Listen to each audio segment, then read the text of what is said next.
Hola, buenas tardes. Buenas tardes. Buenas tardes. Hola, buenas. Buenas tardes a todos. Buenas tardes. Buenas tardes. Buenas tardes. Hola, buenas tardes.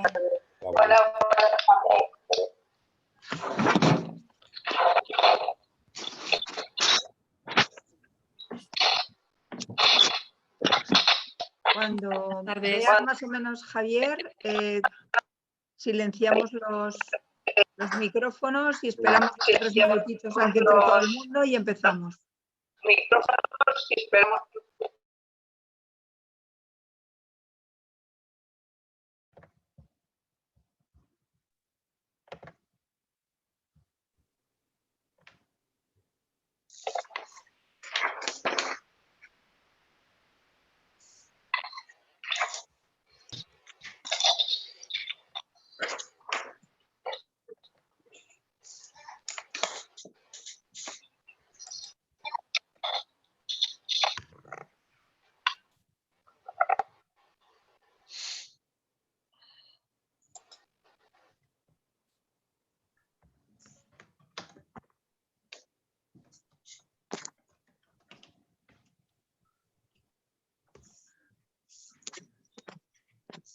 Buenas tardes.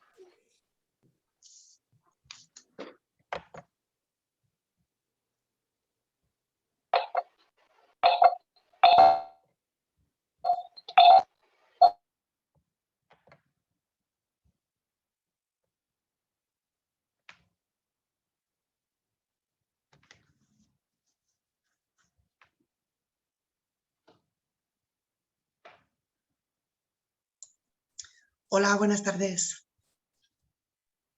Buenas tardes. Hola, buenas tardes. Buenas tardes, compañeros. Buenas, Paco. ¿Qué tal? Javier, cuando tú consideres que está entrando todo el mundo, ya está también la profesional de intérprete de lenguaje de signos. Y Ahora podemos... mismo estamos en 144 personas. Vale. De todas formas, una vez empezado, yo sigo admitiendo a la gente sin ningún problema. Buenas Vale. tardes. Buenas tardes. Buenas tardes. Hola. Sí. Esperamos hasta ahí 5, un par de minutos más y empezamos. Vale. Buenas tardes. Buenas tardes. Hola. Hola a todos. Buenas tardes. Hola.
¿Puedo hacer una pregunta? Mientras Claro. ¿Esta sesión va a ser grabada y después se va a enviar? ¿O? Sí. La sesión se grabará, ahora lo digo en el comienzo, será grabada y se subirá a los canales tanto de YouTube del CED como en la plataforma FSIE. Vale, estupendo, gracias.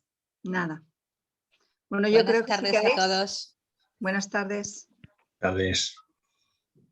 Si queréis podemos empezar, mientras va entrando ya creo que ya queda poca gente por entrar. Si os parece bien, Esther, ¿quieres que empecemos? Venga, empezamos. ¿Vale? ¿Vale? Venga, buenas tardes. Soy Maru Ugarte, adjunta a Presidencia del Consejo Español para la Defensa de la Discapacidad y la Dependencia, y les doy la bienvenida a la segunda jornada jurídica organizada entre CED y FESIE. Antes de empezar, quiero recordarles que la jornada es accesible para las personas con discapacidad auditiva. Busquen el usuario ILS-GEMA, activen la opción fijar vídeo y lo podrán tener ahí. Como he contestado ahora a una oyente, la jornada se va a ser grabada, se colgará en nuestros canales de YouTube, tanto del CED como FESIE. Y luego también comentarles que uno de los socios, Radio Barandilla, que se dedica a la comunicación y divulgación, también va a transmitir en directo la jornada. Y ya sin más doy paso a Esther, que es la responsable de discapacidad de FESIE, que ya va a dar comienzo a la jornada. Muy buenas tardes, España. Estoy viendo que tenemos compañeros de todas las comunidades y familiares y centros, vinculados todos al sector de la discapacidad. Tanto FESIE como CED, comprometidos y pendientes siempre de vuestras demandas. Ofrecemos esta jornada específica donde nuestros compañeros Néstor Jiménez y Marc Subirón nos aclararán esas dudas que nos genera el futuro de nuestro familiar con discapacidad. Durante la ponencia podéis hacer las preguntas concretas en el chat, que serán resueltas a la finalización, donde se dejará un tiempo para resolverlas y abrir un debate. Jesús Puello, nuestro recién elegido secretario general de FESIE, aunque como muchos ya sabéis también lo fue desde el año 2009 a 2017, inaugura y nos da la bienvenida a la jornada. Jesús, no te veo. Bueno, muchas gracias, Esther. Buenas tardes a todos. Muy brevemente daros la bienvenida a estas jornadas que organizamos en colaboración la Federación de Sindicatos Independientes de Enseñanza junto con el Consejo Español para la Defensa de la Discapacidad y de la Dependencia, en unas jornadas del ámbito jurídico que yo creo que van a ser muy, muy interesantes para todos. Un saludo muy especial a don Albert Campadaval, el presidente de CED, que nos para al final de la jornada. Agradecer a nuestros dos ponentes que van a estar con nosotros hoy, Néstor González y Marc Subirón, expertos jurídicos, abogados de reconocido prestigio dentro del ámbito de la discapacidad, que evidentemente nos van a aportar muchas cosas de las que yo creo que nos serán de utilidad y que podremos aprender mucho de ellos en el día de hoy. Para los que no nos conozcáis o no nos conozcan, pues decirles también muy brevemente que la Federación de Sindicatos Independientes de Enseñanza somos una organización sindical formada exclusivamente por y para los profesionales de la enseñanza privada y el sector de trabajadores de la atención a la discapacidad. Somos una organización que desde el año...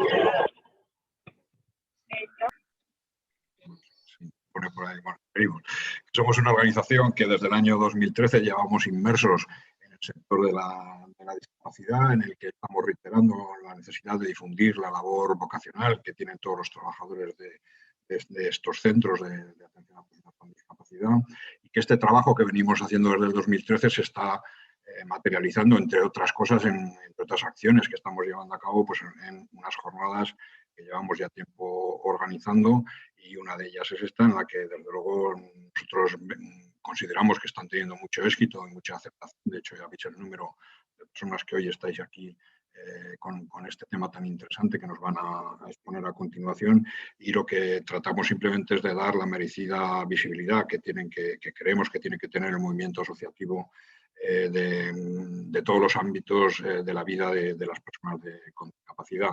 En el día concreto de hoy, pues nosotros tenemos claro que la Declaración de los Derechos Humanos de las Personas con Discapacidad traslada formalmente las políticas de inclusión entre las personas con discapacidad, lo que tienen que ser los derechos fundamentales, y de ello creemos que se deriva claramente que todas las personas con discapacidad son personas con derechos a las que debe facilitarse su derecho a integrarse plenamente en la sociedad, tanto como puedan, al menos, incluyendo, lógicamente, la facultad de administrar su vida propia y su patrimonio, ¿no? Entonces, partiendo de esta filosofía y desde este punto de vista y de estos principios, pues vamos a acercarnos a esas novedades jurídicas que hoy nos van a exponer la acertadamente tanto Néstor como Mara las posibilidades que tiene el derecho para que las personas con discapacidad puedan participar en lo que nosotros llamamos la maravillosa aventura de capacitar la discapacidad.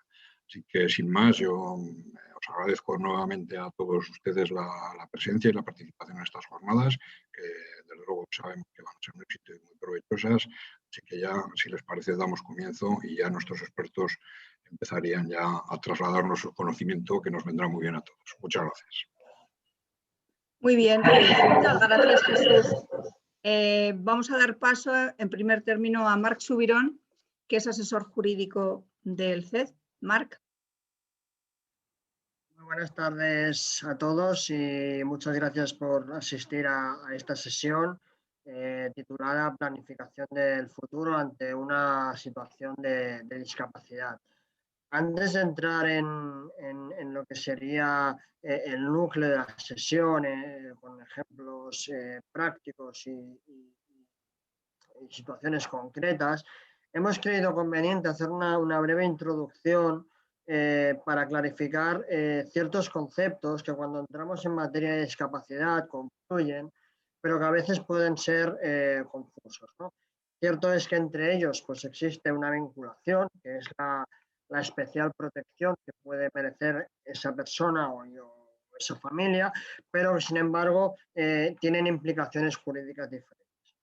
En primer lugar encontramos la discapacidad, la propia discapacidad. Ahí nos referimos a que una persona presenta pues, una disminución de sus capacidades y ve mermadas sus posibilidades a la hora de realizar ciertas actividades de la vida cotidiana y su inclusión en la sociedad, ¿no? Podemos encontrar una afectación física, sensorial, mental, intelectual, a corto o a largo plazo, ¿no?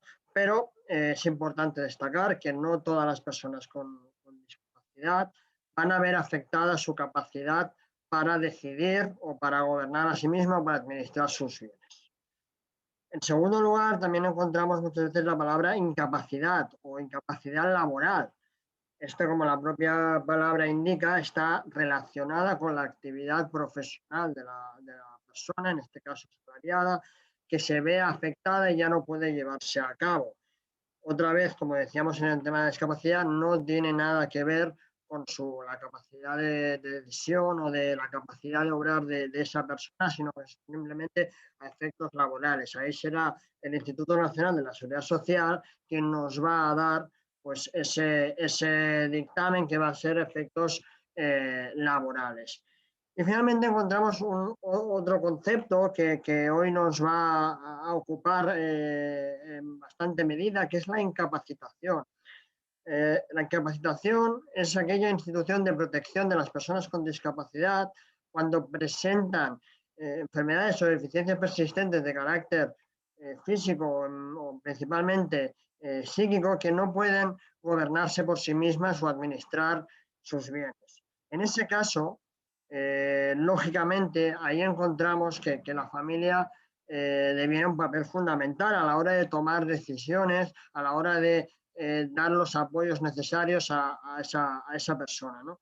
En ese sentido, para poder tomar decisiones para esa persona con discapacidad, deberemos acudir a un procedimiento de incapacitación judicial que, como veremos más tarde, va a llevar aparejado pues, un régimen de curatela, de tutela o de otros regímenes que van a ayudar en esa toma de decisiones ante la situación de la persona, ¿vale? Lo digo porque es importante a lo largo que vayamos desarrollando la sesión, pues si surgen dudas, pues tener una mínima diferenciación de esos conceptos.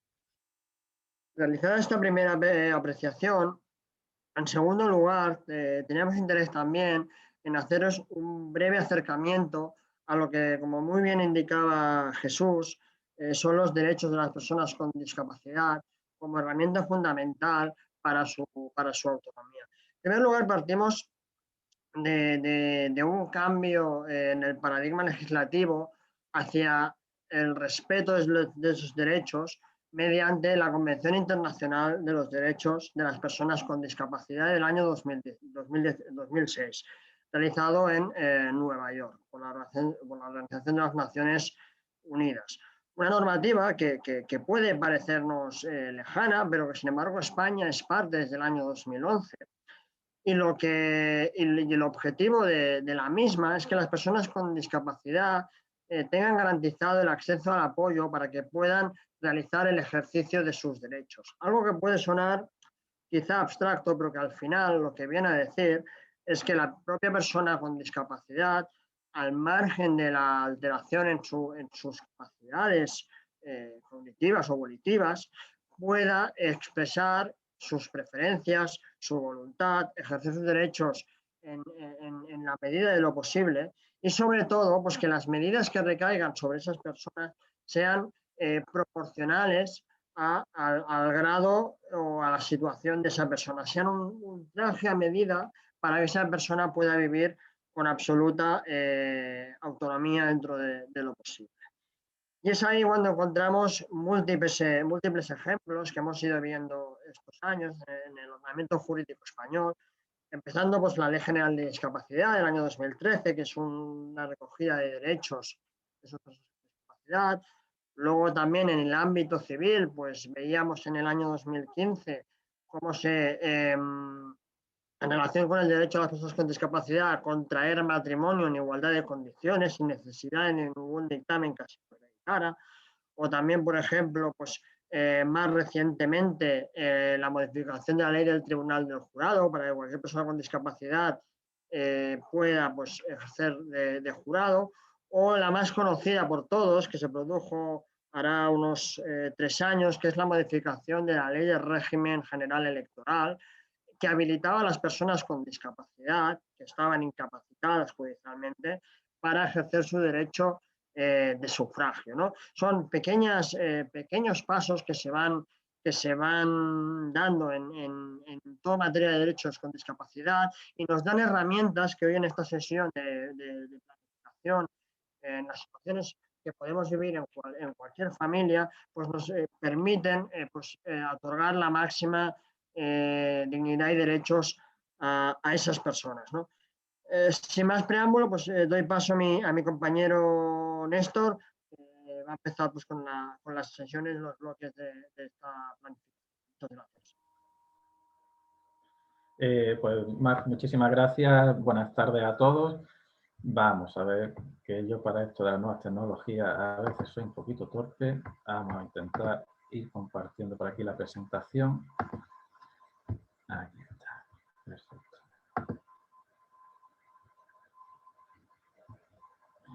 Bueno, pues mientras que se lanza y demás. Bueno, en primer lugar, como comentaba Marc, existen distintos conceptos.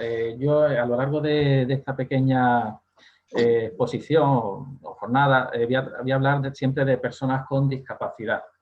Ya sabemos que existen otros conceptos que son se usan bastante, como personas con capacidades especiales o personas con diversidad funcional, pero bueno, aquí como estamos en un marco jurídico y al final la propia Convención de Derechos de las Personas habla de personas con discapacidad, es a lo que pues bueno, nos vamos a ceñir a ese término.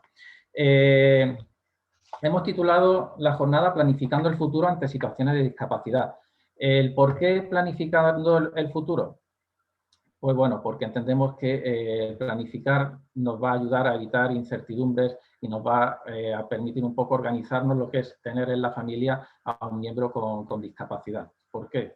Pues como todos bien sabemos, el tener a una persona con discapacidad en la familia pues nos supone, por un lado, mayores gastos, una mayor necesidad de protección y también pues tenemos que indagar cuáles son las herramientas, en este caso a nivel jurídico, que nos van a permitir darles una mayor independencia a nivel personal y una mayor independencia también a nivel económico. Sobre todo porque siempre vamos a tener ese trasfondo, ese pepito grillo en el hombro preguntándonos día a día qué va a ser de esta persona cuando nosotros faltemos, ya sea un hermano, sea un hijo, sea otro tipo de familia, es decir, cómo nos vamos a organizar para que cuando nosotros no estemos no le falte nada, ni a nivel personal ni a nivel económico. Hemos estructurado esta jornada en 3 bloques. El primero de ellos es, bueno, pues en el supuesto de que yo tenga un familiar con discapacidad, qué herramientas me ofrece el ordenamiento jurídico. El segundo va a ser cómo voy a organizar mi propia discapacidad para el caso de que, bueno, pues tenga una discapacidad sobrevenida. Y el tercero, pues un poco la cuestión de la gestión patrimonial.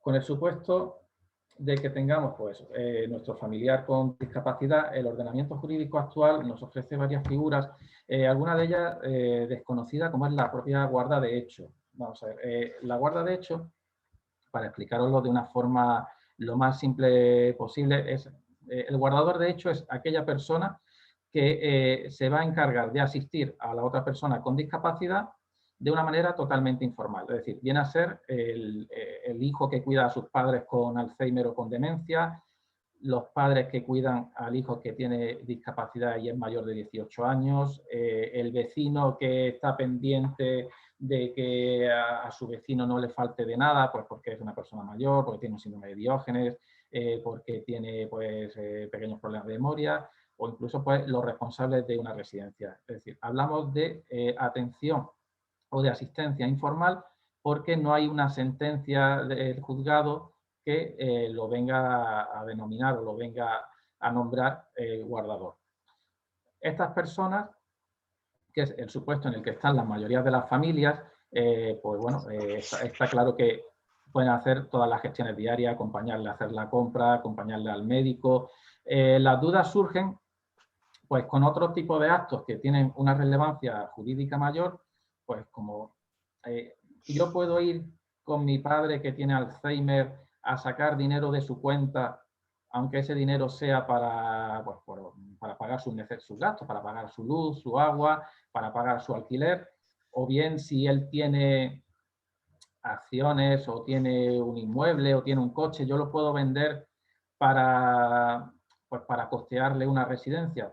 El problema que tenemos con la guarda de hecho es que pues es lo más cotidiano, es nuestro día a día, pero realmente está muy poco regulado en nuestro Código Civil. Hay solamente 3 artículos que se refieren a él y el más importante quizás, que es el 304, el que nos viene a decir que los actos que realiza un guardador de hecho a favor de la persona a la que guarda, la persona a la que asiste, siempre van a ser válidos cuando sean en interés de esa persona.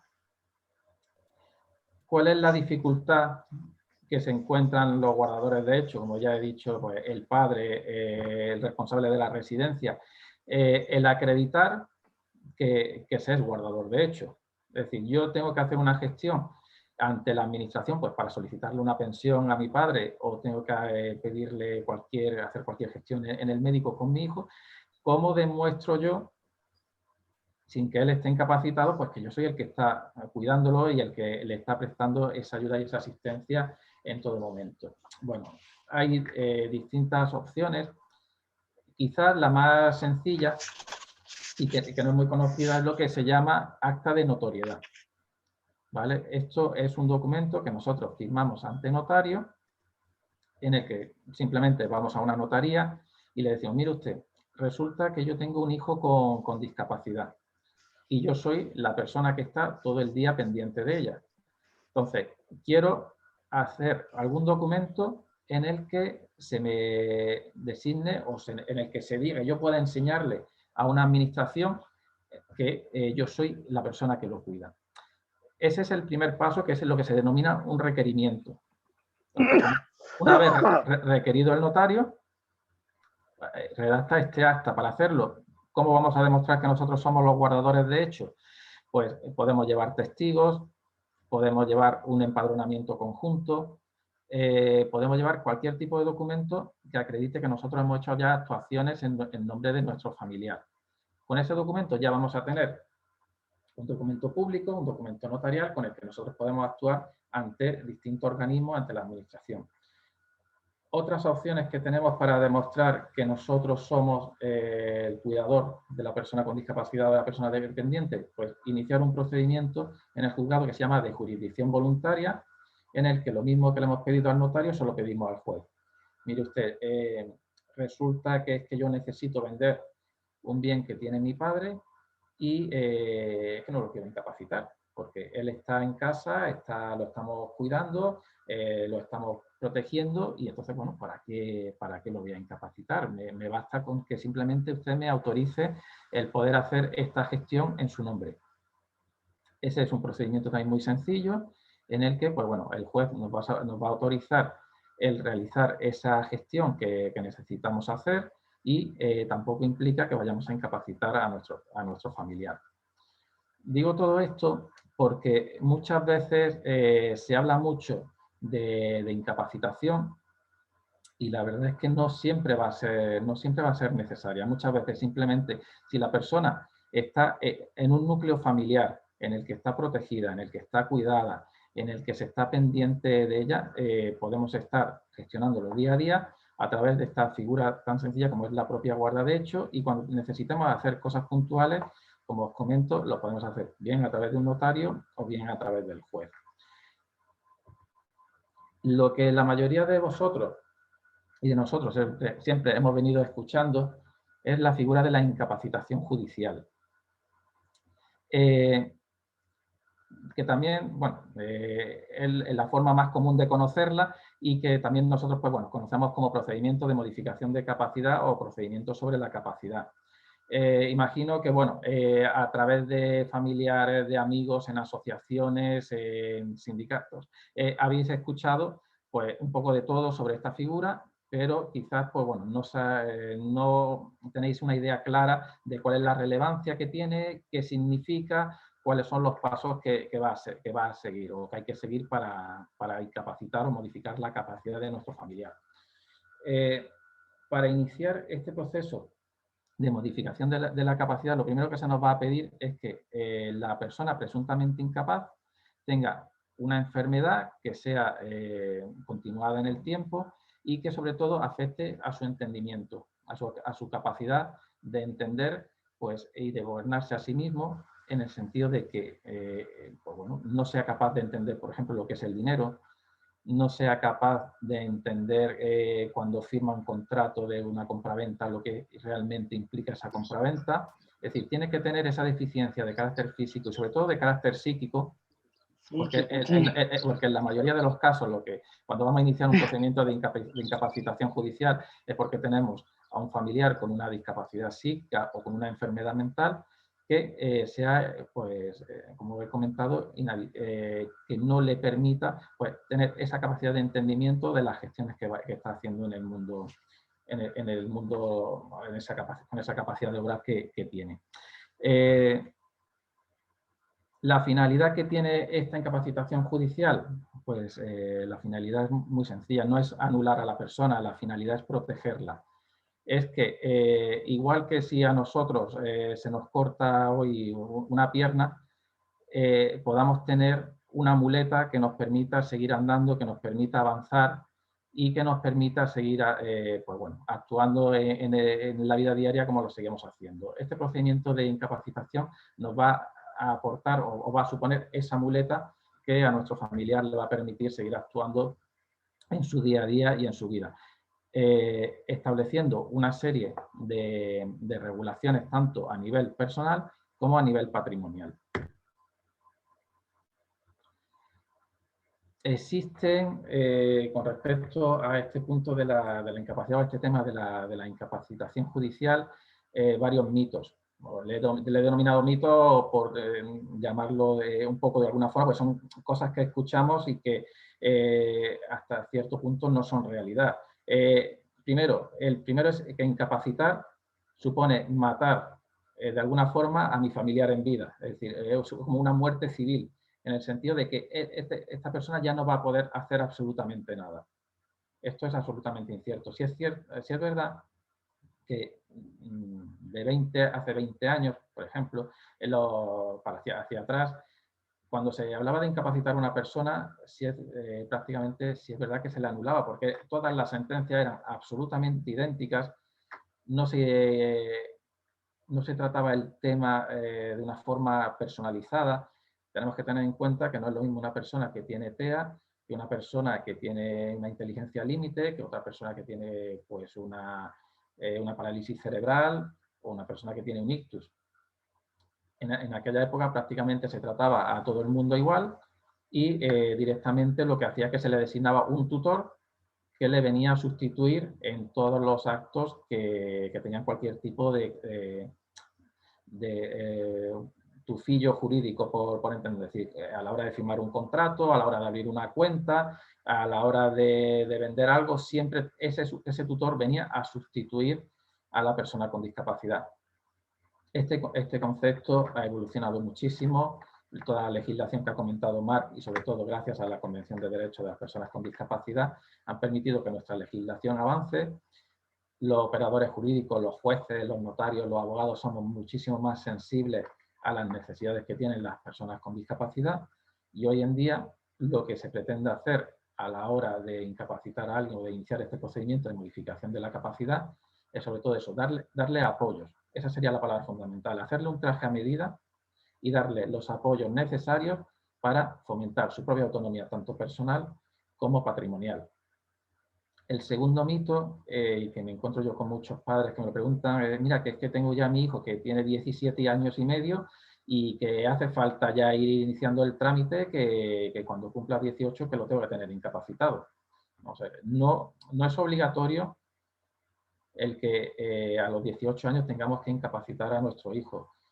No es obligatorio que si mi padre tiene Alzheimer o tiene demencia, directamente lo tenga que incapacitar. Como he dicho anterior, tenemos otras figuras como es la propia guarda de hecho, que a lo mejor es suficiente con el cuidado que tenemos en casa a diario para protegerlo. Ahora, yo puedo incapacitar si lo estimo necesario, porque ya eso va un poco en función de las necesidades de cada familia y del tipo de discapacidad que tenga mi hijo. Yo puedo diferir esa incapacitación judicial a los 21, a los 25 o a los 30 años. Es decir, no tenemos un plazo. Si es verdad que a los 18 ya es mayor de edad, se entiende que tiene plena capacidad civil para contratar, para actuar y demás, pero bueno, no es lo mismo un chico que tiene inteligencia límite, que a lo mejor está trabajando, que está todo el día en la calle, que sale con sus amigos, que tiene redes sociales, pues a otra persona que por circunstancias de su propia discapacidad no va a salir de casa. Por lo cual no vamos a tener esa urgencia en iniciar un procedimiento de incapacitación judicial. La tercera cuestión, ¿incapacitar a mi hijo va a solucionar todos los problemas? Hablando de problemas un poco entre comillas. Pues no, vamos a ver, el incapacitarlo judicialmente nos va a permitir pues que si mi familiar o mi hijo es pródigo, el pródigo es, pues como me pasa con algunos clientes, sale el chico con sus amigos y resulta que uno de ellos le encanta la zapatilla y de deporte y le compra 5 pares de zapatillas, o vuelve a casa y con 6 móviles. Entonces, el que exista o el que se haya hecho esa incapacitación judicial nos permite al tutor, al curador, a la persona que se haya nombrado para protegerlo, pues nos permite deshacer esos contratos que se hayan firmado sin nuestro consentimiento. Pero nos vamos a encontrar con situaciones que ni siquiera que no son jurídicas puramente, son situaciones personales que por mucho que nuestro hijo lo tengamos incapacitado, no nos va a suponer nada, no nos va a suponer una solución. Por ponerle un ejemplo práctico, que es una situación pues un poco complicada, yo tenía, bueno, pues una compañera que su hija tiene una enfermedad mental, es una chica muy estudiosa, con su carrera universitaria, una buena formación, una persona educada, una persona capaz, pero bueno, tiene esquizofrenia, tiene TEA, tiene una serie de trastornos pues, personales. Se planteó la modificación de la capacidad, pues bueno, un poquito para gestionar pues un poco los picos que pudiese tener por motivo de esta enfermedad, pero claro, la principal preocupación que tenía esta familia es que su hija por redes sociales quedaba con uno y con otros. Con lo cual, la hija salía de casa y no sabían si iba a volver a las 2 horas o iba a volver a los 2 días. El tener esta sentencia iba a suponer iba a suponer el poder tenerla controlar 24 horas a la hija, pues no iba a suponer eso, pero bueno, por lo menos iba a ayudar a los padres a que si la hija desaparecía, pues podían llamar a Guardia Civil, podían llamar a la policía, pero lo que quiero hacerles entender es que tampoco no es una panacea, es decir, mi hijo mi hija va a seguir teniendo una vida, va a seguir moviéndose en la calle y con lo cual esto nos va a permitir cortar algunas conductas o cortar algunas situaciones que se den, pero no todas. En cuanto al procedimiento en sí, ¿quién puede iniciar este procedimiento? ¿Quién puede solicitar la declaración de incapacidad? Pues puede ser cualquier familiar cercano, ya sea el cónyuge o sean los descendientes. En caso de que no lo hubiese, pues pueden ser ascendientes o hermanos. Se ha dado el caso también de que, como viene a establecer el Código Civil, cualquier persona que tenga conocimiento de que existe esta situación de discapacidad debe ponerlo en conocimiento del Ministerio Fiscal. Se me ha dado el caso muchas veces de personas pues, que no tienen familia, que pues, se encuentran solas y que es el propio trabajador social el que pues, da noticia al Ministerio Fiscal de que pues, bueno, pues existe una persona con Diógenes, existe una persona que tiene algún trastorno mental o enfermedad mental y que necesita pues, bueno, por lo menos de ese control o iniciar ese procedimiento para ver si es una persona que necesite de esa ayuda, de esa declaración, de esa modificación de capacidad. Otros supuestos, pues las residencias de mayores, que también, pues bueno, en el caso de que tengan un residente que empieza a presentar síntomas de demencia o de Alzheimer y que no tenga familiares, pues también pueden dar noticia al Ministerio Fiscal que de oficio va a iniciar el procedimiento para esa modificación de capacidad. El procedimiento en sí es bastante sencillo, bastante simple. Sí es verdad que no me termina, bueno, a la mayoría de los abogados no nos termina de agradar mucho porque al final el judicializar estas cuestiones suele ser bastante desagradable, no solo para las familias, sino también pues, para los propios, el presunto incapaz.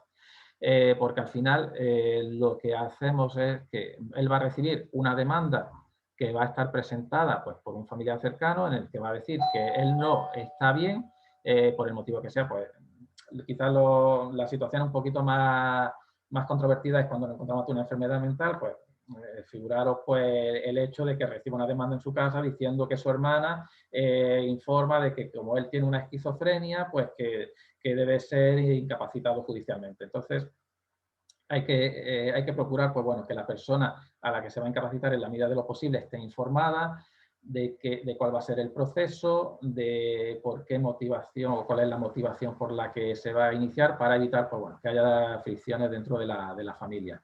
Porque al final, como digo, no es agradable para una persona el tener que sentarse delante de un fiscal, más que del fiscal, perdón, del forense, tenerse que entrevistar con un juez o con una jueza a los que no conoce nada y que le hagan preguntas personales por el tipo de si se sabe vestir solo, si no se viste solo, de si va a hacer la compra, de si entiende el valor cuánto cuesta un café, todo ese tipo de cuestiones. Y sobre todo, pues, que el día de la vista, pues, tenga que estar allí sentado en un banquillo como si fuese un acusado. Pues bueno, si no se lo explicamos todo esto bien, la verdad es que puede resultar una situación, lo mismo que para uno es muy emocionante o muy interesante, pues para otros puede llegar a ser una situación un poquito desagradable. Con la nueva normativa que está a punto de salir, porque se va a aprobar una nueva legislación en materia de discapacidad, que va a afectar tanto al Código Civil como a ley del notariado, como a otra serie, ley hipotecaria, como a otra serie de cuestiones, la tendencia va a ser a hacer un poquito reuniones de mesa camilla, para que me entendáis, una mesa redonda donde van a estar el juez, el forense, los familiares. Si esta persona está en una asociación, pues alguien de la asociación que sea de confianza, ya sea trabajadora social, el psicólogo, el gerente, de tal forma que, bueno, pues la idea va a ser sentarnos todos en una mesa y hacer una especie de mediación en el sentido de ver qué medidas o qué necesidades de apoyo tiene esta persona concreta. Mientras que esta ley no salga, pues el procedimiento que tenemos es este que iniciamos con la presentación de una demanda ante el juzgado. Esta demanda se le va a notificar en su domicilio al presunto incapaz. Si esta persona busca un abogado y lo contesta, pues ya ese abogado se va a hacer cargo de su representación y si no, puede ser el Ministerio Fiscal el que se va a ocupar de garantizar que esta persona tenga una defensa adecuada y defenderá si ve que realmente es preciso una incapacidad, pues solicitará que se le incapacite y que se le nombre tutor o curador, y si ve que no es necesario, pues le defenderá en el sentido de decir, oye, entendemos que no es necesario, que ahora mismo pues cuenta con un grupo familiar que le puede ayudar o que no se da el caso para que esté incapacitado. Una vez que ya tengamos contestada la demanda o bien haya pasado ese plazo, se nos va a dar cita con el médico forense y con el juez o con la jueza para realizar una exploración judicial, donde digo que van a examinar la documentación que tengamos, si tiene reconocido el grado de discapacidad y va a tener pues esta entrevista personal. Posteriormente vamos a tener una vista en la que pues, bueno, lo fundamental en esta vista va a ser que se le va a poder escuchar a los familiares más cercanos, padres, hermanos, tíos y demás, que van a poder opinar sobre la necesidad de la incapacitación y sobre todo van a poder dar su punto de vista sobre en qué aspectos de la vida cotidiana necesita apoyos esta persona, si solamente los va a necesitar para las cuestiones económicas, porque no sepa manejar el dinero o porque sea una persona pródiga que gaste muchísimo sin control, pues si va a necesitar ese apoyo, esa limitación en ese sentido, o si también para cuestiones personales como la toma de medicación, el acompañarle a los médicos, es decir, el seguir unas pautas sociosanitarias, pues también va a necesitar esa ayuda. Se dicta una sentencia en la que se declarará o no la incapacitación judicial y se le nombrará tutor, curador o se prorrogará la patria potestad. Ahora os comentaré punto por punto lo que supone cada una de ellas. Ya una vez que tengamos la sentencia, se va a realizar la comparecencia para que el tutor acepte el cargo, o tutor o curador acepte el cargo y para que presente un inventario de los bienes del presunto, bueno, ya en este caso del incapaz. El cargo, se dice que tiene que aceptar el cargo. ¿Por qué? Porque el cargo de tutor es siempre voluntario. Es decir, nadie está obligado a asumir el cargo de tutor. De hecho, pues bueno, no ha sido la primera vez que se me ha dado el caso de familiares, 2 o 3 hermanos que querían incapacitar a su otro hermano y ninguno de ellos quería hacerse cargo de la tutela. Pues obviamente el juez no se lo puede imponer a nadie. Si no hay nadie que se presente voluntario, la única opción que nos queda es acudir a instituciones públicas como son las fundaciones tutelares. También tenemos la opción, pues bueno, de determinadas fundaciones, asociaciones que tienen en su estatuto pues la posibilidad o tienen previsto el poder hacerse cargo de la tutela o de la curatela de sus usuarios o de otras personas que sean designadas a tal efecto. Y el tema del inventario es ese plus que nos va a dar la incapacitación judicial. A partir de que ya tengamos a una persona incapacitada judicialmente, el tutor no va a poder hacer hablando en plata, lo que le venga en gana. Va a existir un control de forma anual, tanto por el Ministerio Fiscal como por el juez, de tal forma que nosotros tenemos que presentar todos los años una rendición de cuentas. Esa rendición de cuentas, ¿qué supone? Pues, lo más sencillo, lo más básico, la forma más simple de hacerlo es pues bueno, intentando domiciliar todos los gastos que tiene la persona, si vive sola, pues la luz, el agua, el teléfono y demás, y simplemente aportar todos los años pues, un extracto de los movimientos de la cuenta del banco. ¿Que tenemos algún gasto extraordinario? Mediante las facturas. Que la persona es necesario que tenga, bueno, pues que se le opere por algún motivo, pues tendremos que aportar también, informar de que ha sido necesario, pues por un accidente, por una enfermedad, por el motivo que sea, realizarle una operación y también va a haber un control pues, de esa situación personal. Esto lo que nos permite es tener esa tranquilidad de que siempre va a haber un control del tutor o de la persona que sea designada al efecto, sobre todo pues, cuando no es un familiar cercano. La sentencia nos va a marcar, como he dicho, la sentencia no va a ser una sentencia, no es una sentencia tipo para todo el mundo, la sentencia tiene que estar absolutamente personalizada.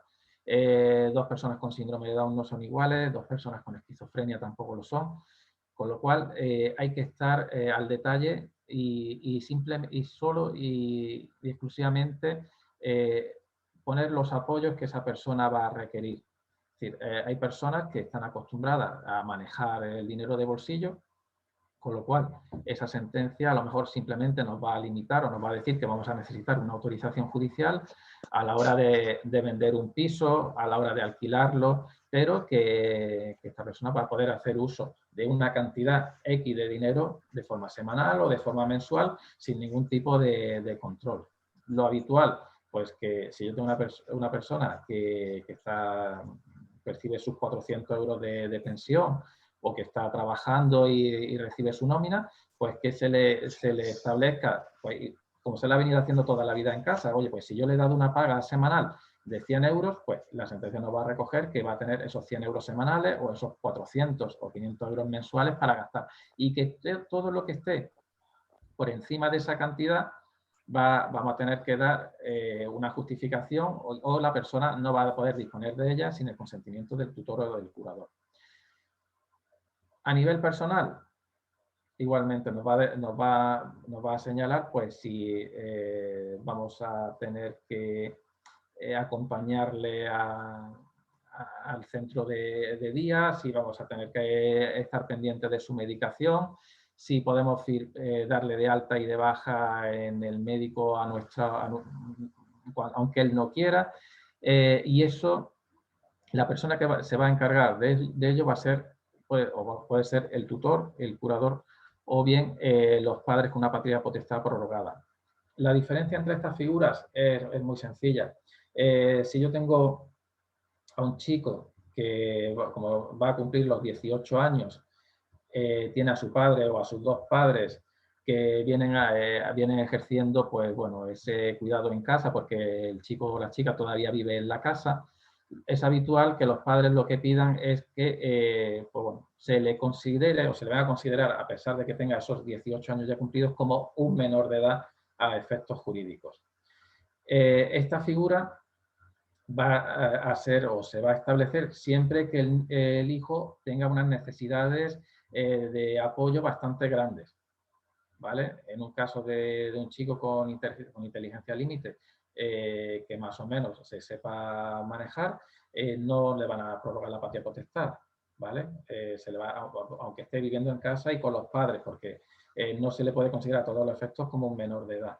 El tutor, igualmente, el tutor viene a ser una figura que sustituye a todos los efectos a la persona tutelada, ¿vale? ¿Cuándo lo vamos a aplicar? Pues lo vamos a aplicar igualmente cuando tenemos una persona con grandes necesidades de apoyo, ¿vale?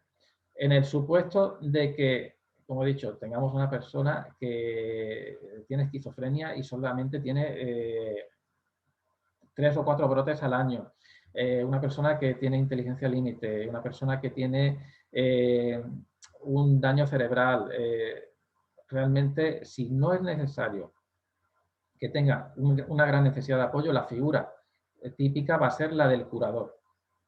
Esta figura no es muy conocida, el propio término no es muy común, este palabra, pero viene a significar el que cuida, el que protege. El curador va a ser, por poneros un ejemplo práctico, imaginemos que nosotros tenemos una cuenta en el banco, queremos abrir la cuenta en el banco. El tutor podría ir a abrir la cuenta él solo para su tutelado. En el caso del curador, todos los actos que se realicen van a ser solidarios. Es decir, la cuenta en el banco tiene que ir la persona incapacitada y su curador. Vamos a firmar un contrato de trabajo, lo tienen que firmar los dos. Vamos a firmar una compraventa, lo tenemos que firmar los dos. ¿Con esto qué se consigue? Pues que la persona con incapacidad, la persona con discapacidad e incapacitada judicialmente siga siendo protagonista de su vida, siga estando plenamente implicada en todas las decisiones que se tomen. Se le pregunte o se conozca cuál es su opinión respecto a todos los aspectos. Por lo cual, esta es la figura que más se está potenciando hoy en día, como digo, a excepción de supuestos de grandes dependientes, y se está promocionando o se está sobre todo usando esta figura porque es, como digo, la que le permite dar ese protagonismo a la persona con discapacidad. Ello también, pues bueno, porque es la figura que más potencia la Convención de Derechos de la Persona con Discapacidad Y en la nueva normativa que está por salir va a ser también la figura estrella. De hecho, la tutela y la patria potestad prorrogada prácticamente van a desaparecer. Se van a aplicar solamente para casos muy, muy extremos y de personas con grandes necesidades. Néstor, Sí. perdón. Primero, darte un respiro para que puedas darte un poco de descanso, porque está espectacular, la verdad, la exposición. Y es que estamos viendo unas preguntas muy interesantes en el chat. Entonces, posiblemente pueda ir respondiendo a la vez porque se nos pasa la temática, ¿no? De donde están haciendo las preguntas. Sí. ¿Qué te parece? ¿Lo hacemos o te dejamos que acabe? No, vamos, no me equivoco, ya prácticamente pasaríamos al siguiente bloque, con lo cual me las puede ir haciendo sin problema. Entonces terminamos este bloque y ahora lo Sí. mismo, pues ya está. Ya está, nada, simplemente decir, obligaciones del tutor vienen establecidas por ley, que es la de hacer ese inventario y la de hacer todos los actos siempre en interés del propio tutelado, de la persona a la que tienen que representar. Para algunos supuestos específicos, como pedir la compraventa, pedir la venta de un inmueble, lo que es lo típico, muchas veces, oye, lo tenemos que internar en una residencia, no hay dinero suficiente y tenemos que vender la casa. ¿Cómo lo hacemos? Pues tendremos que pedir autorización al juez para ese acto concreto. Y ahora sí, ya si me quiere hacer esas preguntas, encantado. Que yo no quería cortarte, ¿eh? No, en absoluto. Pues mira, me voy a ir a la primera pregunta, que han sido varias interesantes. Mar Ugarte, si me puede ayudar, la estoy buscando la primera, que creo que era, ¿en qué casos la incapacidad parcial es reversible? Si no entendemos la pregunta, por favor, quien lo ha hecho. La incapacidad es reversible en todos los casos, ya sea total o sea parcial, es reversible. Es decir, en cualquier momento, si la persona tiene una mejoría en su estado de salud, en su estado mental, se puede volver a poner en conocimiento del juzgado y revertir esa sentencia o incluso suavizarlo. Es decir, si nosotros tenemos una medida un poquito más, un apoyo un poquito más importante, imaginaos pues, que ha sido necesario un tutor, pues nos podemos ir a la figura del curador porque ya la persona pues ha mejorado en su situación. Es decir, que no hay una situación, esto no es una situación definitiva. De hecho, pues se tendrá que ir revisando cada X tiempo o se puede revisar cada X tiempo sin ningún tipo de problema. Vale, yo si quieres sigo, yo también las tengo apuntadas contigo, somos un tándem. En caso de padres separados, ¿se necesita el permiso de los dos para nombrar a un tutor legal o la persona que tenga la guarda o custodia puede realizarlo de forma independiente? Lo puede solicitar cualquiera de los dos. Lo que es la incapacitación judicial la puede solicitar cualquiera de los dos. Ahora, cosa distinta es quién se postule como tutor. ¿Vale? Imaginemos que en el caso de que ambos padres quieran ser el tutor o ser el curador, ya tendrá que ser el juez viendo pues, cuáles son las circunstancias de esta persona, escuchando a la propia persona con discapacidad. Es decir, siempre se le va a preguntar a él o a ella, oye, ¿quién quieres que sea tu tutor? ¿Y por qué? Pues, bueno, pues mira, quiero que sea mi madre porque vivo con ella. O mira, quiero que sea con mi padre porque tengo mejor relación con él. Es decir, siempre se le va a dar a elegir. El problema que tenemos con el tema de procedimiento judicial de incapacitación es que solamente puede haber un tutor o un curador. Es decir, a lo mejor a mí me comentan los padres, dicen, mira, es que yo quiero que sean los dos hermanos los tutores. No puede ser. O sea, solamente nos va a permitir que sea uno. Muy bien. Cristina nos pregunta, en este proceso para la contestación de la demanda, ¿se requiere representación de abogado o la persona puede contestar sin representación? Necesita abogado y procurador. Sí, aunque, bueno, puede presentar el escrito él solo, pero cuando llega al juzgado, el juzgado le va a decir, mire, usted necesita abogado y procurador. Si no tiene medio económico, se le van a nombrar de oficio. Vale. Le pasa que sí, me he encontrado con el supuesto bueno, esto ya depende un poco de cada provincia, de cada comunidad y demás, de casos de personas con discapacidad que reciben la pensión mínima de los 400 euros, redondeando, pero como los padres le han dejado una casa, no le dan el beneficio de justicia gratuita. ¿vale? Pero eso ya es una cuestión más jurídica que, bueno, pues por desgracia tenemos ese problema que le entran a valorar también los inmuebles cuando sabemos que esa persona realmente para pagarle a un abogado no va a vender la casa, tendrá que estar a los 400 euros que tiene. Entonces, bueno, no estoy muy conforme con el tema de que se le deniegue la justicia gratuita o el abogado de oficio por esas circunstancias, pero bueno, hay de todo como en la viña del Señor. Bueno, preguntan qué pasa si los tutores legales fallecen. Bueno, eso ahí nos vamos a adelantar un poquillo, pero el tema es si lo tenemos previsto en testamento, nosotros en el testamento podemos designar quiénes queremos que sean los tutores que nos sucedan. Es decir, yo como padre he sido designado tutor y resulta que, bueno, pues cuando fallezca quiero que sean su hermano o sus otros 2 hermanos los tutores. Pues lo puedo hacer. Si no he dejado testamento, pues habrá que hacer otra vista, ver quiénes son los familiares más cercanos, quién se postula, quién se quiere hacer cargo, y en caso de que no haya nadie, pues ya tendría que tirarse de fundación tutelar. Vale, la verdad. Y Mari nos pregunta también, para aquellos familiares que quieren iniciar un proceso de incapacitación en estos momentos, ¿es aconsejable que se espere a que se firme la reforma del Código Civil? Se puede iniciar ya. Porque realmente lo que yo voy a pedir es que se declare esa incapacidad y que se le nombre tutor o curador, con lo cual la finalidad o el fin del proceso va a ser absolutamente el mismo. Si hay algún tipo de modificación va a ser de tipo más bien procesal, lo que digo, que antes de haber una vista, pues a lo mejor ya tenemos el sistema este de sentarnos en una mesa todos juntos a discutir cuál es el mejor sistema de apoyos que necesita. Pero se puede iniciar ya. De hecho, incluso si la sentencia, la previsión de que salga esta ley es se supone que antes del verano. Pero bueno, si se dilatase y saliese la sentencia antes de que se aprobase la nueva ley, la nueva legislación trae un apartado en que dice que incluso las sentencias antiguas tendrán que revisarse y adaptarse a la nueva legislación, con lo cual si hubiese algo raro, algo extraño, algo que chirriase con la nueva normativa, se puede modificar, se puede rectificar. Pero si es un caso supuesto normal de tutor, bueno, de incapacitación porque tiene una gran dependencia y le van a nombrar un tutor, eso va a ser igual ahora que con la nueva ley. Que es una persona que no necesita tanto apoyo y es un curador, la figura del curador es precisamente lo que se va a potenciar. Entonces no va a haber una gran diferencia.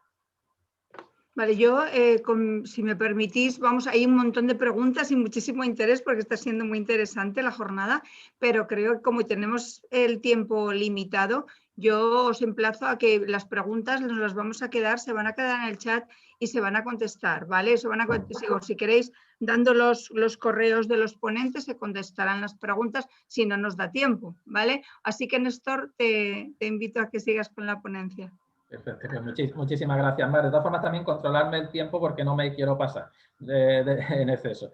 Bueno, ya que hemos comentado el tema, pues bueno, la cuestión de cuando tengo una persona, un familiar con discapacidad en casa, se me da muchas veces el caso cuando hablo en asociaciones, ya sea pequeñitas o grandes, el hecho de que muchas veces estamos tan centrados en esa persona con discapacidad que nos olvidamos de nosotros mismos.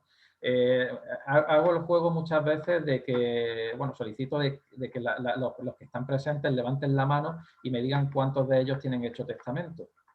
¿Por qué? Porque estamos muchas veces tan centrados en el día a día que se nos olvida un poco, pues bueno, un poco planificar lo que será el futuro y cómo nos vamos a organizar esa cuestión. O esa propia discapacidad. Esto es lo que se llama discapacidad propia o discapacidad sobrevenida. Es la que se produce por la edad o como consecuencia de un accidente o enfermedad. Me explico.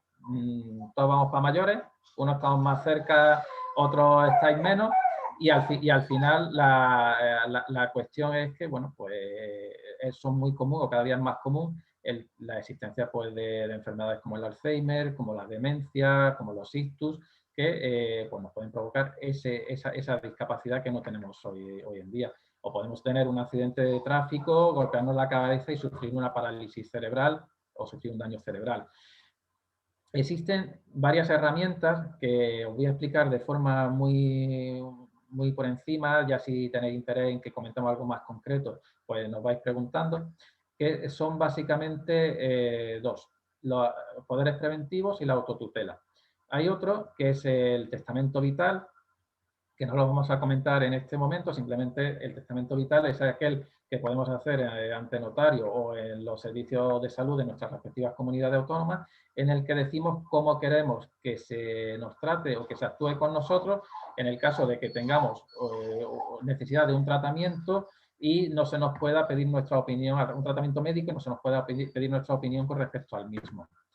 ¿Qué es la autotutela? Bueno, primero, ejemplo práctico que me gusta también comentar, el caso de que pues mi padre resulta que empieza a tener una demencia, un Alzheimer moderado, y bueno, ya si lo llevo al notario, el notario lo va a anotar y no le va a permitir firmar nada, y resulta que yo, por la dolencia que tiene, por esta enfermedad que tiene, ya no lo puedo tener en casa. Entiendo que lo mejor es que lo traten en una residencia, pero tampoco tengo medios económicos para que entre a esta residencia, con lo cual lo ideal que sería poder vender la casa y con ese dinero sufragar los gastos de la residencia. ¿Qué pasa? Que como él no había previsto en ningún caso pues esa propia discapacidad, me veo con que tengo que irme al juzgado a pedir no ya la incapacitación judicial, pero como mínimo una autorización judicial diciendo que mi padre está en esas circunstancias y que necesito vender el inmueble, con lo cual me voy a un procedimiento prácticamente de un año que me resuelve poco porque tengo... Perdón, que me resuelve poco porque de aquí a un año pues a saber cómo está el Alzheimer de mi padre y si me va a dar tiempo siquiera a que entre a la residencia. ¿Cómo resolvemos estas cuestiones? ¿Cómo podemos darle un poquito de planificarlo o agilizarlo? La primera herramienta que tenemos es la autotutela. ¿Vale? La autotutela, ¿qué es? La autotutela es igual que cuando es un instrumento notarial, igual que es un testamento. Además es baratísimo. Creo que puede ser 60 euros hacerlo. Es un documento en el que yo me adelanto a los acontecimientos, soy consciente de que me puede venir cualquier tipo de enfermedad y que se puede iniciar un procedimiento de incapacitación judicial y yo ya doy unas instrucciones para el caso de que se me incapacite. Es decir, yo ya voy a dejar señalado quién me gustaría que fuese mi tutor o mi curador, si yo quiero que se me lleve a una residencia o yo quiero seguir en mi casa, si quiero que se gestione, bueno, pues que se me siga llevando todos los años de vacaciones a Málaga porque me gusta irme a Málaga de vacaciones. Es decir, establecemos las normas en caso de que se vaya a iniciar ese procedimiento de incapacitación judicial, pues dejo ya mi voluntad por escrito, de tal forma que el juez no va a tener ni que preguntar porque yo ya lo voy a dejar hecho con antelación. Otra herramienta que es realmente muy útil, igualmente súper económica y que se hace ante notario. Lógicamente, los notarios van a informar estupendamente, el abogado de vuestra confianza también que lleve esta materia le puede preparar la instructa. Es muy sencillo. ¿Qué es el poder preventivo? Vamos a ver, quizás alguno de vosotros lo tengáis, si no lo podréis escuchar hablar de ello. Yo puedo darle poder a mi pareja, a mi padre, a mi primo, a mi hermano, para hacer cualquier tipo de gestiones en mi nombre.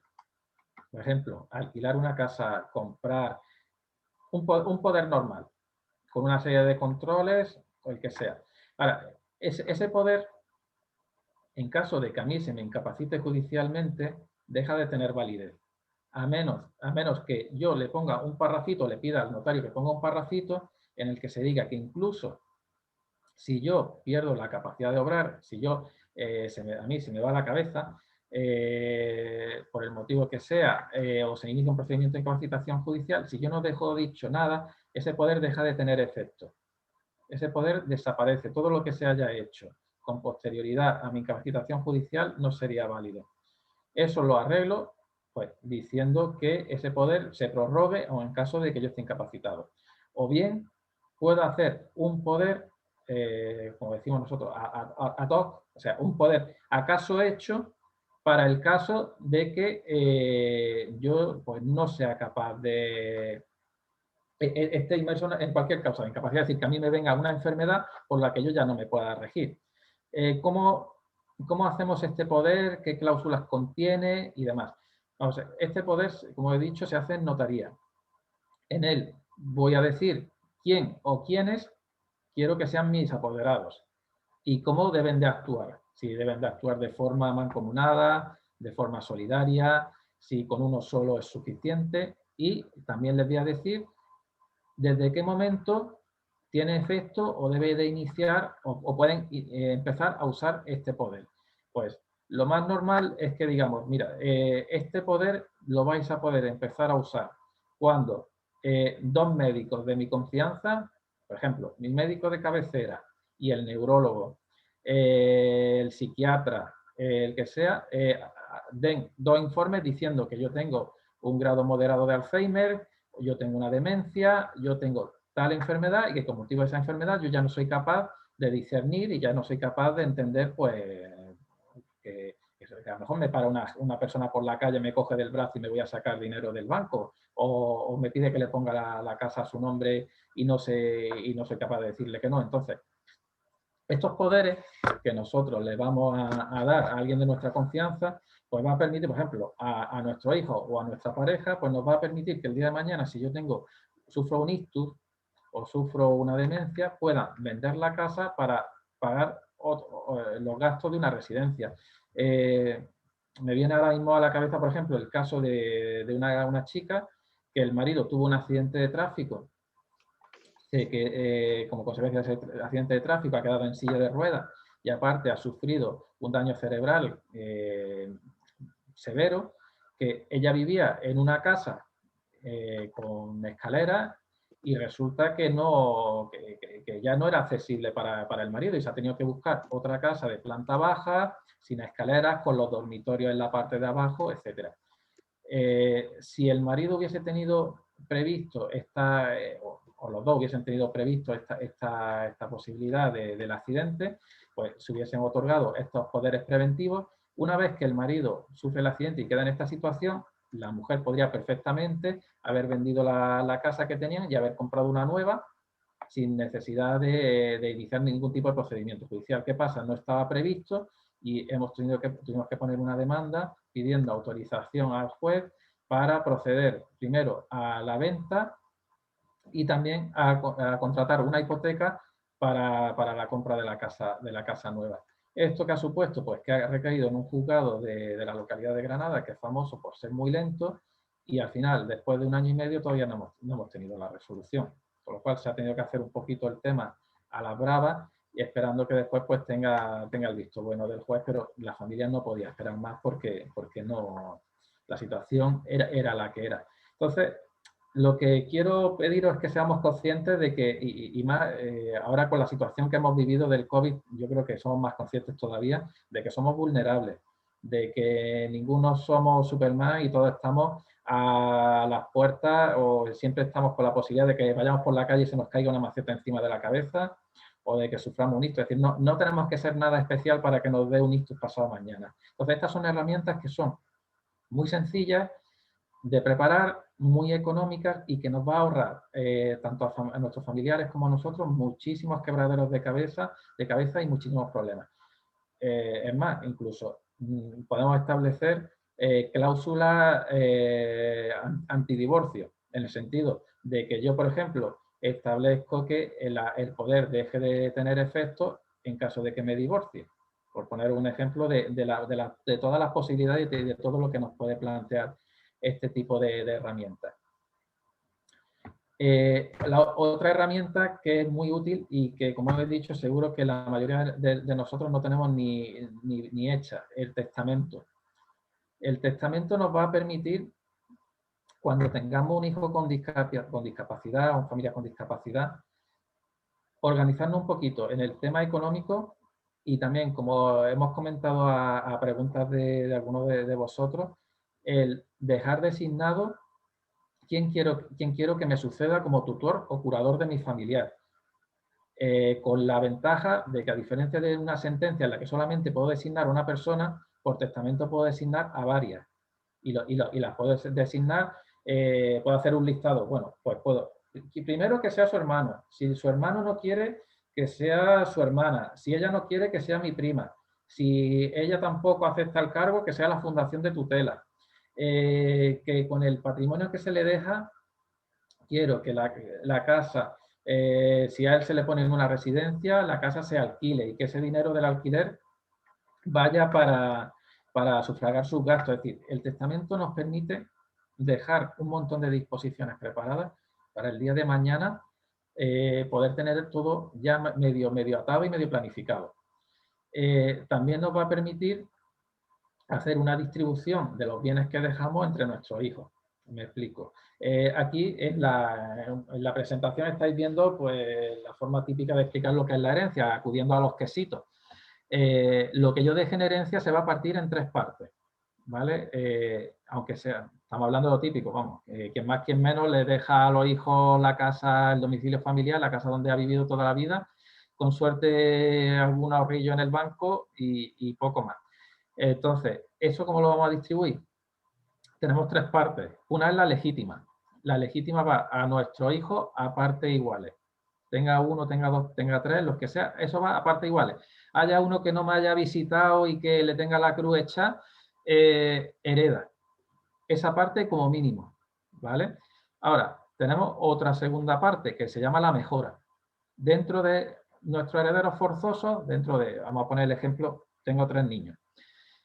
Dentro de esos 3 niños resulta que una es la niña de mi ojo, con lo cual le quiero dar un poquito más de dinero que a los otros, pues se lo puedo dar tirando de este tercio de mejora. En este caso, tengo un hijo con discapacidad que no trabaja, que tiene mayores gastos, pues tengo la opción de dejarle a mis otros hijos que sí trabajan, que están casados, que no están casados, pero que tienen una vida independiente, que tienen 2 manos y que se las pueden apañar estupendamente. A diferencia que mi otro hijo o mi otra hija pues no puede hacerlo, pues tengo la opción de dejarle a mi hijo la legítima estricta y el resto a mi otro hijo, de tal forma que va a tener ahí, pues bueno, pues unos ahorrillos o un capital de cara a poder tirar el día de mañana. Cuando yo fallezco, tengo obligación ya de repartir la herencia o de dejárselo ya a mí. Cuando digo yo fallezco, porque siempre es lo normal que fallezcamos los hombres antes que las mujeres. Siempre nos va a sobrevivir más la esposa.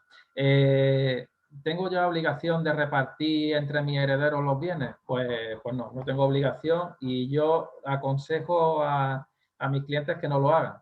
Que primero, lo que se ha trabajado, que lo disfrute la pareja y que después ya vendrán los hijos. Y sobre todo si la pareja es, por lógica o por lo que viene siendo habitual, quien se hace cargo del cuidado de la persona o del hijo con discapacidad. Porque, bueno, todos sabéis que al final para un padre el cuidado de un hijo con discapacidad es devoción y para un hermano puede ser obligación, sobre todo ya cuando tiene pareja.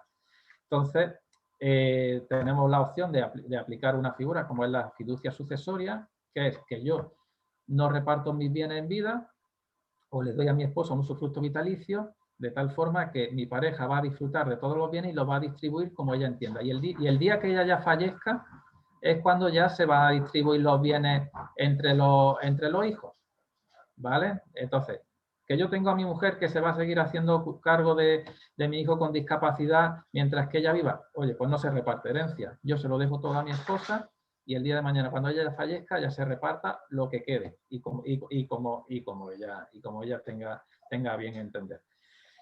Pues básicamente esto era todo lo que os quería comentar. Queda una figura muy interesante que es la del patrimonio protegido, pero eso ya va a ser Marc quien nos lo explique. Muy bien, muchísimas gracias, Néstor. Dejamos paso a Marc.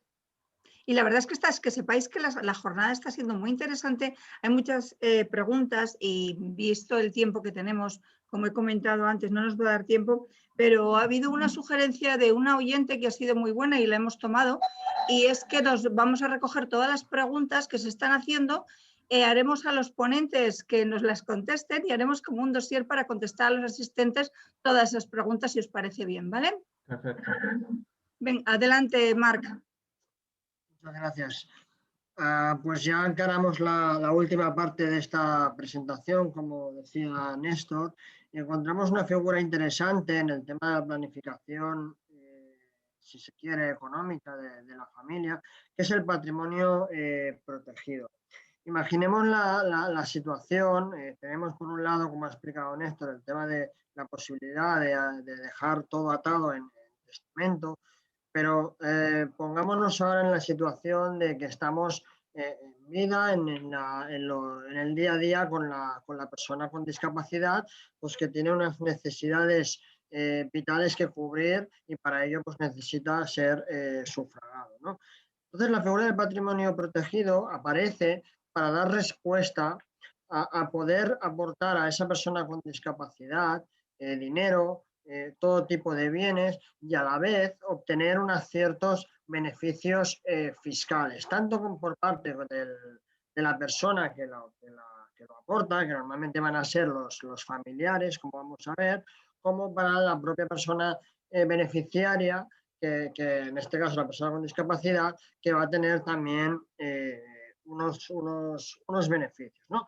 Así pues podemos entender este patrimonio protegido como una masa de bienes que pueden ser, como digo, dinero o todo tipo de bienes que de alguna forma se aíslan del propietario para ser vinculadas a esas necesidades vitales de la persona con discapacidad, su manutención, sus gastos médicos, sus necesidades ortopédicas, todo tipo de, bueno, pues de ítems que necesite en su día a día. Digamos que en ese sentido, lo que produce lo que hacen los familiares, en este caso, y cualquier tipo de persona, es una aportación a lo que llamamos título gratuito, es decir, sin ningún tipo de condición, sin ningún tipo de contraprestación. ¿Por qué entendemos que es patrimonio? ¿Por qué le llamamos patrimonio protegido? Básicamente por dos razones que veis en pantalla. Por lo que os comentaba, sobre todo, intentar sacar ese aprovechamiento fiscal. ¿Por qué? Porque si yo, por ejemplo, le quiero dar dinero a mi hijo, hablamos ya de cantidades de una cierta envergadura, seguramente si no utilizo esta figura, pues estaré sujeto a un impuesto de donaciones o de alguna forma también le va a tributar a la propia persona con discapacidad. Y en segundo lugar, es protegido en el sentido que esa masa patrimonial se establece un control que será supervisado por el Ministerio Fiscal. Es decir, se va a establecer un régimen de administración en el cual la propia persona con discapacidad, si no tiene afectada su capacidad de obrar, podrá disponer de ese dinero de acuerdo a ese régimen de administración para sus gastos, para su autonomía. Y en caso de que, como hemos comentado antes, pues tuviera afectada su capacidad de obrar, pues porque ha sido así declarado por una sentencia judicial, ahí es cuando podríamos establecer también las reglas para que sus tutores o sus curadores, sus padres, sus hermanos, sus primos o cualquier persona, pues pueda administrar de una forma pertinente, con el objetivo siempre que decimos de mantener pues las necesidades vitales de esta persona. Por lo que se refiere, como decíamos, a los beneficiarios, ¿no? ¿Quién puede de alguna forma pues construir o constituir este patrimonio protegido? Esta medida no está pensada para todas las personas con discapacidad, sino que la ley, en este caso de protección patrimonial de personas con discapacidad, que es una medida específica para este colectivo, nos limita a unas condiciones. Básicamente, tiene que tratarse de personas con discapacidad física o sensorial de igual o superior al 65%, o personas con una discapacidad intelectual o enfermedad mental que con el 33% es suficiente. En este sentido, una de las ventajas que nos ofrece el patrimonio protegido para la gestión del dinero para ayudar a esta persona con discapacidad es que no se necesita que incapacitemos a esa persona. Con el certificado de discapacidad, que como sabemos pues, se expide por los equipos de valoración de las comunidades autónomas, pues, la aportación de los informes médicos pertinentes, y que no supone, como comentaba antes Néstor, pues ninguna alteración en las facultades de decisión ni en el ámbito civil para la persona, pues simplemente con la aportación del certificado es suficiente para podernos ir a constituir ese patrimonio protegido, que lo hará la propia persona con discapacidad si tiene esa capacidad de obrar. Por contra, si tuviéramos que hay un tutor, un curador o es la familia, en ese caso tendríamos que aportar la resolución judicial, que como decíamos antes, era pues ese traje a medida para la persona con discapacidad. En este sentido, indicábamos antes quiénes eran los aportantes que iban a aportar, digamos, sus dineros, sus bienes, sus inmuebles. En principio puede ser cualquier persona que tenga un interés legítimo, con el consentimiento de la persona que lo va a recibir. Sin embargo, esta figura está muy atada a los familiares. ¿Por qué? Porque la propia ley lo que nos viene a decir es que cuando son los familiares que hacen esas aportaciones, son los que se van a poder beneficiar de esas reducciones tributarias, y es ahí donde la figura del patrimonio protegido va a cobrar todo su sentido. En ese sentido, dice la ley que se permite los aportantes que van a gozar esas ventajas de IRPF van a ser línea directa hasta el tercer grado. Como veíamos en la diapositiva anterior, pues podría ser los padres, abuelos, bisabuelos, hijos, pasando también por los hermanos en el segundo grado, tíos y sobrinos en el tercer grado. Y también importante, también van a poder gozar de estas ventajas que veremos ahora en la siguiente diapositiva, tanto el cónyuge de la persona con discapacidad como el que tenga el curador o el tutor. En este sentido, ¿cuáles son esas ventajas que veníamos anunciando tributarias de ese patrimonio protegido? Pues básicamente encontramos las podemos dividir en dos sentidos. En un primer apartado tenemos las personas que dan ese dinero.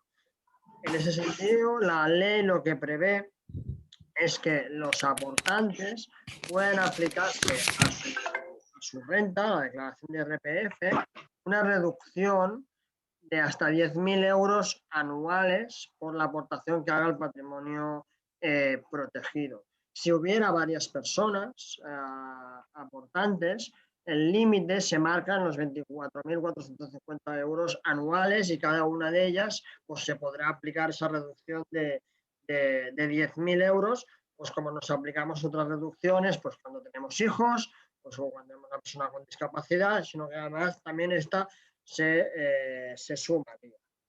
Por otro lado, la persona con discapacidad, que es la titular del patrimonio, es decir, la que va a poder utilizar ese dinero para sus gastos, a nivel tributario lo va a recibir como si fueran rendimientos del trabajo, ¿no? Como nosotros recibimos pues, una nómina, pues, el salario. Sin embargo, la ventaja que se ofrece aquí es que la ley prevé que en esos rendimientos del trabajo que recibe la persona con discapacidad están exentas hasta un umbral. Ese umbral es 3 veces un indicador que llamamos el indicador público de efectos múltiples.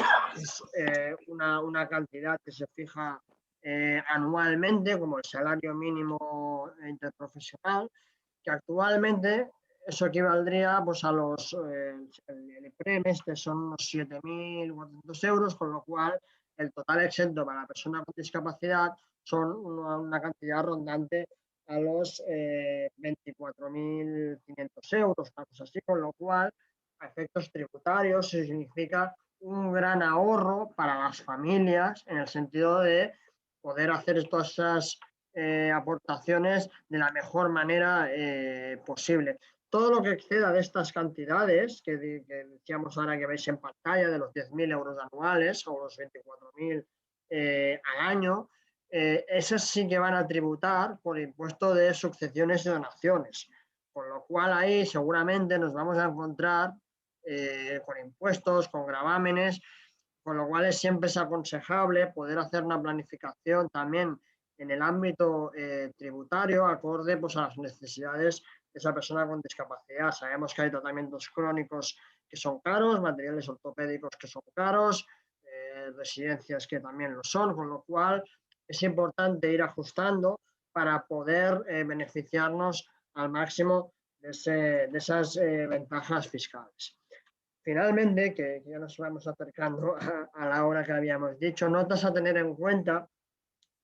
Es importante en cuanto a procedimiento, es relativamente sencillo porque la constitución del patrimonio protegido, la persona con discapacidad basta con irse al notario, es decir, se necesita elevar a escritura pública esta constitución del patrimonio, que va a tener, como decíamos al principio de esta presentación, unas reglas de administración, en el sentido pues, que se van a intentar establecer pues, los gastos ordinarios y también, pues lógicamente, va a intentarse prever en la medida de lo posible los gastos extraordinarios que luego el administrador, es decir, la persona con discapacidad, o en su caso, si tuviera un curador o un tutor, pues esa persona va a tener que justificar.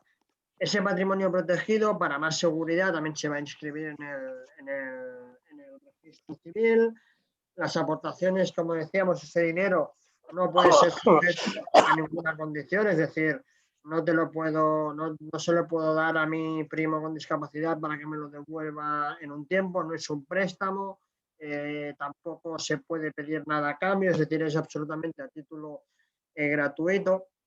Y una de las condiciones que hay que tener en cuenta cuando se hace un patrimonio protegido es que todo el dinero que damos o los bienes que damos tienen que permanecer un mínimo de 4 años formando parte de este patrimonio protegido.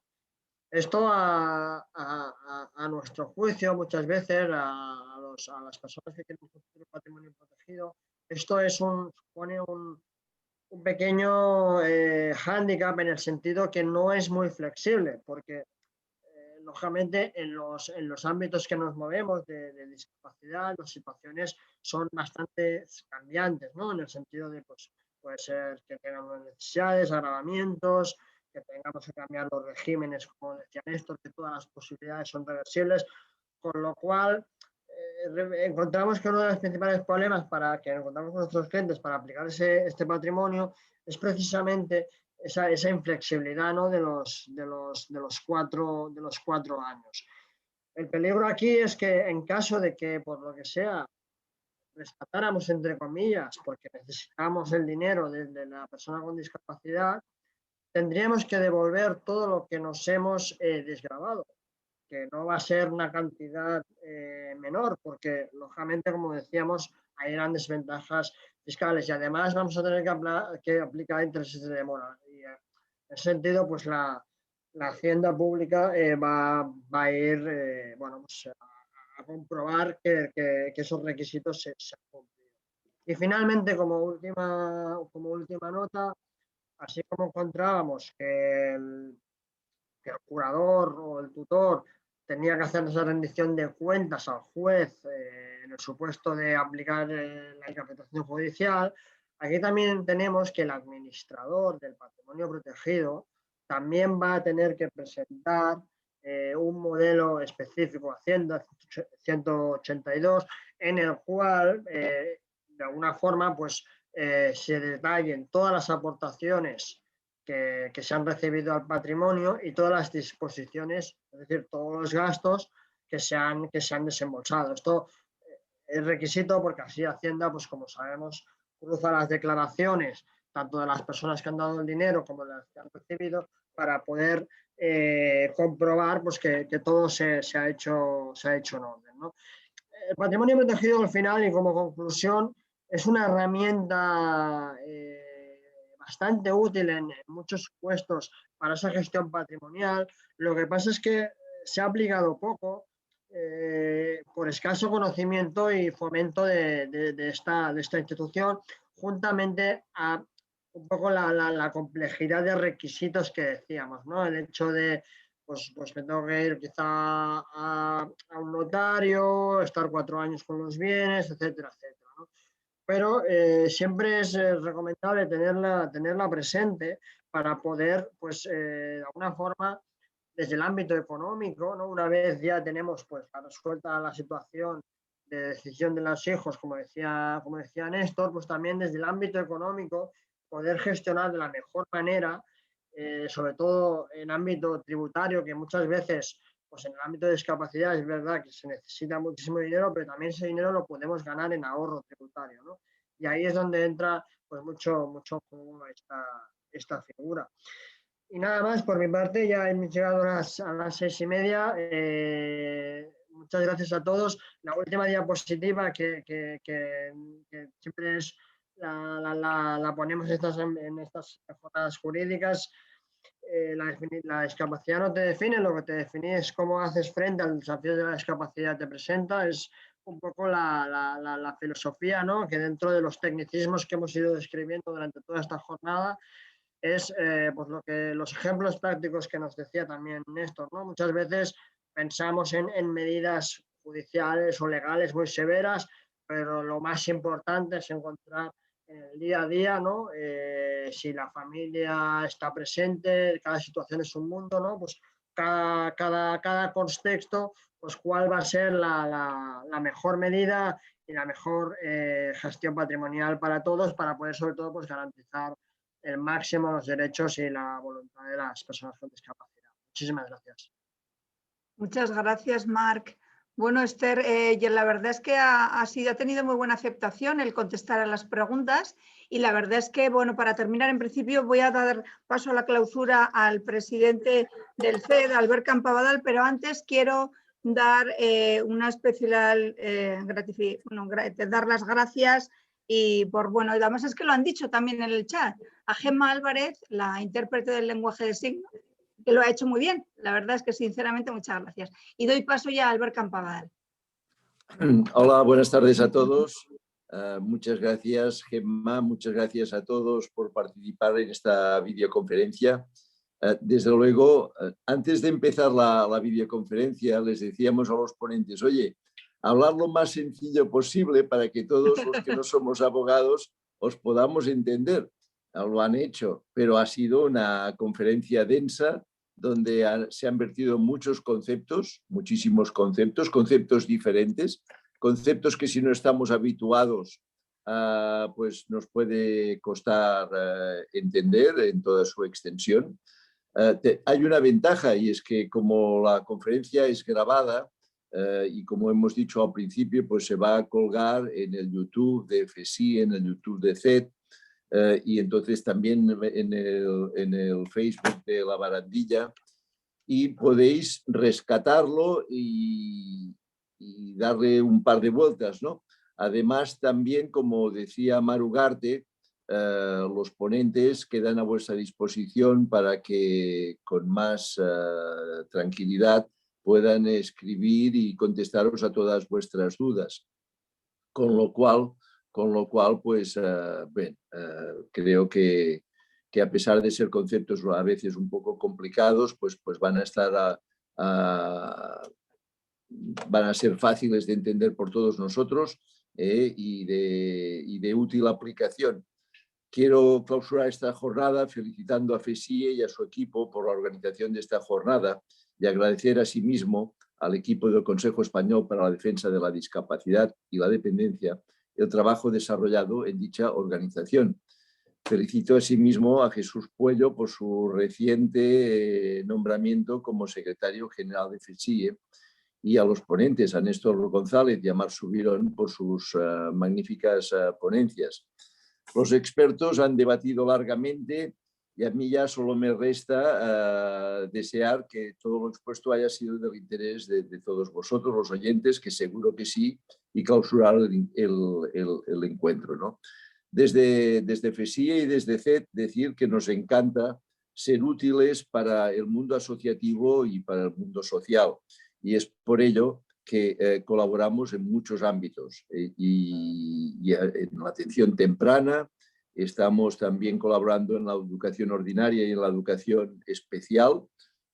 FESIE representa pues a muchísimos maestros que desde hace La educación especial ya tiene una trayectoria de 50 años en España y tiene maestros con una larga experiencia, muy entregados, grandes profesionales, personas totalmente vocacionales que entregan sus vidas a atender a todos los hijos que tienen esta necesidad, ¿no? A mí me emociona porque mi madre iba en silla de ruedas, tengo un hermano con discapacidad intelectual, tengo una hija con discapacidad y entonces pues todo lo que podamos hacer por este colectivo nunca es suficiente, ¿no?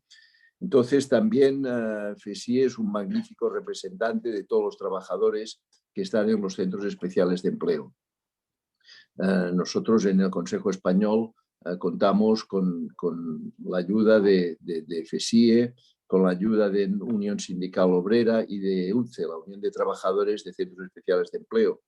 Y representamos y colaboramos a través de estos sindicatos en la representación de estos colectivos de trabajadores y también representamos a la Confederación Nacional de Centros Especiales de Empleo, que la tenemos acogida, ¿no? Entonces, para nosotros todo lo que es discapacidad, dependencia, personas mayores es un mundo social que nos apasiona y en el que nos movemos a través de muchos consejos sectoriales, el de la infancia, el del empleo, el de mayores, el de salud, el de sanidad, el residencial. Es un mundo, además, necesitado de muchísimos expertos y de muchas personas entregadas a este fin, ¿no? No quiero alargar, nos estamos ya pasando 7 minutos del tiempo que nos habíamos propuesto. Gracias, repito, a todos. Saludos a todos. Aquí veo muchísimos amigos. Quiero saludar a Javier Muñoz Hierro por su trayectoria fantástica como último secretario de FESIE, a Esther, a Jairo, personas muy queridas. Gracias a todos, repito, y hasta la próxima. Adiós, buenas tardes. Muchas gracias. Gracias. Muchas gracias, buenas tardes. Adiós, muchas gracias. Un saludo a todos. Gracias, buenas tardes. Gracias. Muchas gracias a todos. Buenas tardes. Muchas gracias a todos y cuidaos mucho, por favor. Buenas tardes, gracias. Buenas tardes. Gracias, adiós. Buenas tardes, hasta luego. Adiós, buenas tardes a todos. Gracias a todos, muy interesante, gracias. Adiós, Gemma. Adiós. Gracias. Gracias. Adiós. Adiós, buenas tardes.